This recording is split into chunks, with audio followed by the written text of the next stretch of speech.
क्या आपको भेदभाव पसंद है? तो आपका जवाब होगा नहीं।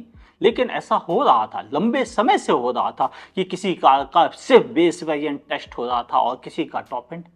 पता ही नहीं चलता था क्यों एक एयर बैग वाले मॉडल को ही जानबूझ के टेस्ट किया जा रहा है, क्यों दूसरी कार कंपनी के टॉप एंड वेरिएंट को टेस्ट किया जा रहा है।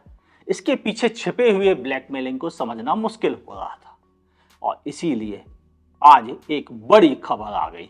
इंडियन गवर्नमेंट ने अपना खुद का भारत एनसीएपी अनाउंस कर दिया है। आज क्या हुआ है समझते हैं इसी वीडियो में। मैं हूं आपका होस्ट अमित और आप देख रहे हैं आस्क कार गुरु। बड़ी खबर इसलिए है क्योंकि मुझे जैसे आवाज उठाने वाले लोग कम थे।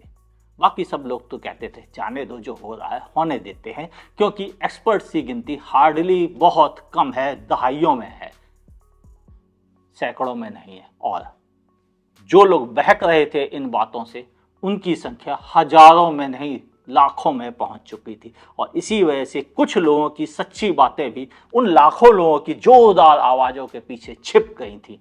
और भले वो अज्ञानता की आवाजें थी, लेकिन अब सच सामने आएगा। वक्त बदल रहा है। आज नितिन गडकरी ने एक चीज क्लियर कर दी। उन्होंने अपने ट्वीट में कहा है कि उन्होंने आज एक ड्राफ्ट को अप्रूव्ड कर दिया है जिसके through Bharat NCAP program Indian automobile के लिए स्टार्ट हो रहा है। और यह स्टार रेटिंग बेस्ड देगा उनके क्रैश टेस्ट के हिसाब से। अभी तक क्या होता था?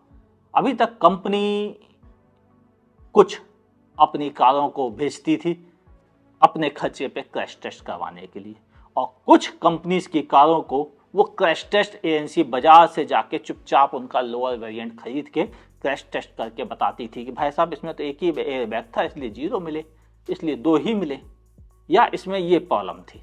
लेकिन उन कारों को वो खरीद के खुद टेस्ट करते थे। अब बहुत से लोग ये बात को नहीं जानते हैं, इसलिए वो दुनिया भर की बातें कर लेते हैं। और कुछ कारों को कंपनीज खुद अपने खर्चे पे भेजती थी कि भाई इनको टेस्ट करके बता दो कितने मार्क्स के लायक हैं ये कारें। अब उनके लिए सारा खर्चा उन कंपनीज को ही उठाना पड़ता था और उस रेटिंग्स के बदले वह अपना प्रमोशन कर पाते थे। अब यह शायद नहीं होगा। इंडिया अब वैसे ही अपने क्रैश टेस्ट रेटिंग देगा जैसे वह ARI सर्टिफाइड फ्यूल इफिशिएंसी बताता है, या BIS सर्टिफाइड आपके AC के स्टार रेटिंग, फ्रिज के स्टार रेटिंग्स बताता है, या फिर एगमार्क बेस्ड फूड प्रोडक्ट की रेटिंग बताई जाती है, या रेलवे के लिए सर्टिफिकेशन सिस्टम जैसा कि RDSO में होता है वैसा ही किया जाएगा। यानी इंडिया का अपना खुद का क्रैश टेस्ट सेंटर होगा जो हर कंपनी के लिए बराबर होगा। वहां ना कोई स्पॉन्सर्ड होगा, वॉलेंटियर होगा, ना ही कोई नॉन स्पॉन्सर्ड होगा, सब बराबर होंगे। और हर कार मैन्युफैक्चरर को अपनी आने वाली नई कार को वहां क्रैश टेस्ट के लिए भेजना होगा, और फिर उसके बाद जो रेटिंग आएगी उसको अपनी कारों के ब्राउचर में, एडवर्टाइजमेंट में क्लियरली बताना पड़ेगा कि यह रेटिंग आई है। कुछ लोगों की सलाह थी कि इस बारे में गवर्नमेंट को यह क्लियर करना चाहिए कि 3 स्टार 4 स्टार से कम रेटिंग वाली कारों को बेचने से मना कर दिया जाए।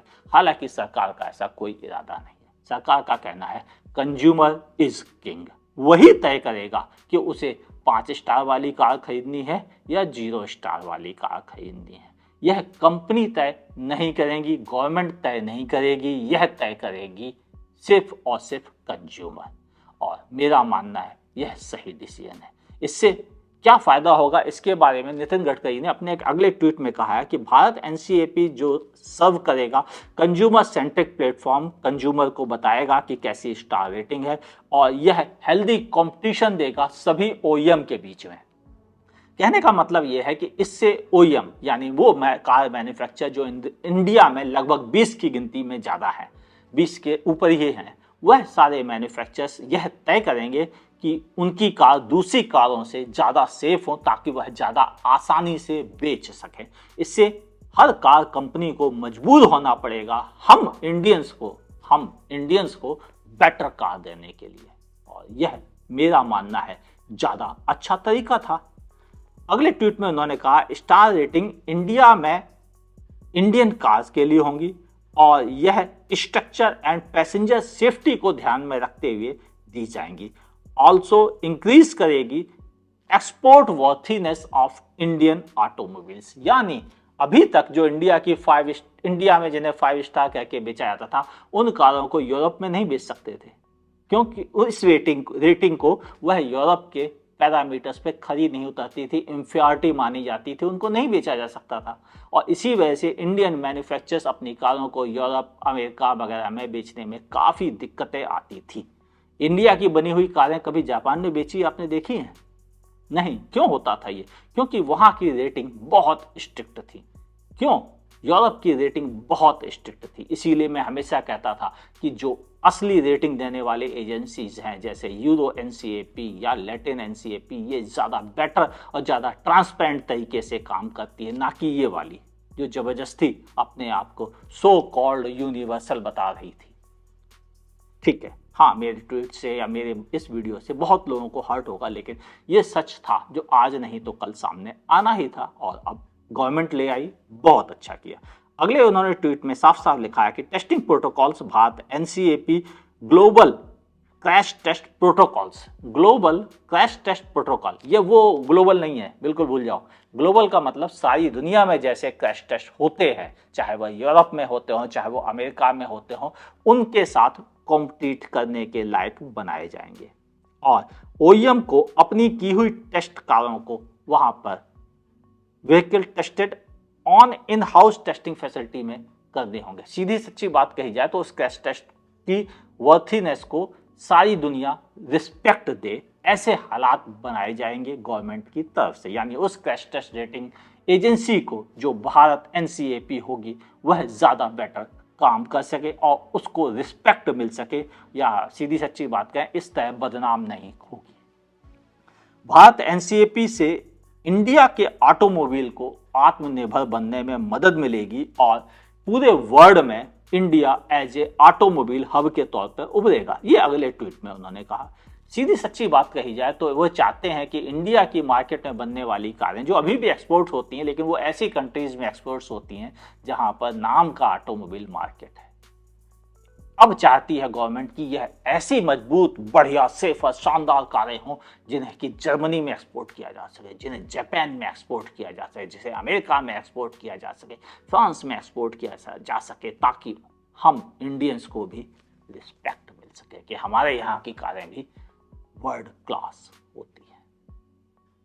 भले गवर्नमेंट उसके लिए आगे क्या क्या और शर्तें लगाती है, मैं उसका इंतजार करूंगा, लेकिन अब यह टूट रहा है। हाँ, टूटते टूटते 2-3 क्रैश टेस्ट अभी हाल में, 2-3 क्यों, एक क्रैश टेस्ट अभी हाल में और दे दिया गया कि गवर्नमेंट इससे पहले अनाउंस करे हमारे भी क्रैश टेस्ट निकल ही जाए। वो निकल गया, कोई बात नहीं, लेकिन अब आगे यह ज़्यादा दिन नहीं चलने वाला है। मैं चाहता हूँ इंडिया गवर्नमेंट अगर पॉसिबल हो तो वह इसी साल इसको चालू कर दे। एक बड़ा समस्या है जो मैं नोटिस कर रहा हूँ, वो ये, इस काम के लिए जो क्रैश टेस्ट एजेंसी बनेगी, जो स्ट्रक्चर तैयार किया जाएगा इंफ्रास्ट्रक्चर इंडिया में, उसको सॉफ्टवेयर वगैरह उन्हीं एनसीएपी से लेने हैं जिनमें कि भेदभावपूर्ण नीतियां रही हैं। मैं चाहता हूं गवर्नमेंट सॉफ्टवेयर परचेज करे, जो भी खर्चा वो मांगे उनको दे के उनसे कहे बाय बाय, अब आपका काम खत्म हो गया, हमारा अपना स्टाफ होगा जो इस काम को संभालेगा। उनको ट्रेंड करने का काम जरूर उनको दिया जा सकता है कि वो ट्रेंड करें, लेकिन उनको टेस्टिंग की जिम्मेदारी ना दी जाए। आपकी क्या ओपिनियन है नीचे कमेंट सेक्शन में लिखना ना भूलिएगा। मैं भी चाहता हूं कि इंडिया का भारत एनसीएपी वही रिस्पेक्ट पाए जैसा कि ARI, ISI जिसे हम BIS कहते हैं, एगमार्क, ऐसी ही रिस्पेक्ट मिले उसको भी। अपनी ओपिनियन नीचे कमेंट सेक्शन में लिखना ना भूलिएगा। हाँ, इससे कई कंपनीज को दिक्कतें होंगी, कई कंज्यूमर्स के वहम टूटेंगे, कई लोगों के चैनल बंद होंगे जो अपने सेफर कार ये करके कैंपेन चला रहे थे, उनको बहुत दुख होगा, लेकिन वो भी आगे सीख सकेंगे कि क्या सच्चाई है और उनको भी इंडिया में अच्छा काम करने का मौका मिलेगा। तो इनडायरेक्टली उनको थैंक यू कहना चाहिए कि उनका अब सेटअप ज़्यादा अच्छे से काम करेगा और ज़्यादा ट्रांसपेरेंट, ज़्यादा एजुकेशन के साथ वह भी अपना काम करेंगे, ऐसी हम अब उम्मीद रखते हैं। आप अपनी ओपिनियन लिखिएगा ताकि लोगों को समझने में आसानी हो, मुझे समझने में आसानी हो कि आप इस भेदभावपूर्ण तरीके से कितना परेशान थे या मिसगाइडेड थे। अच्छा लगेगा। वीडियो अच्छा लगा हो लाइक कीजिए, नहीं अच्छा लगा हो डिसलाइक कीजिए। मेरा हाथ इसमें सिर्फ इतना है कि मैं दिल से आवाज उठा रहा था कि यह क्रैश टेस्ट रेटिंग सिस्टम जो 2017 से पेंडिंग था अब तक क्यों नहीं आया। मेरी बात सुन ली गई, देर से सुनी गई, लेकिन थैंक यू गवर्नमेंट, कम से कम एक अच्छा इनिशिएटिव आपने आगे बढ़ाया। आप मुझे फेसबुक पे देखें तो मेरे पेज को लाइक कीजिए, फॉलो करना ना भूलिए। यूट्यूब पे देखें तो मेरे चैनल को सब्सक्राइब कीजिए, बगल में दी हुई नोटिफिकेशन बेल दबाना ना भूलिएगा। मुलाकात होगी ऐसे ही किसी शानदार वीडियो के साथ। देखते रहिए आस्क कार गुरु।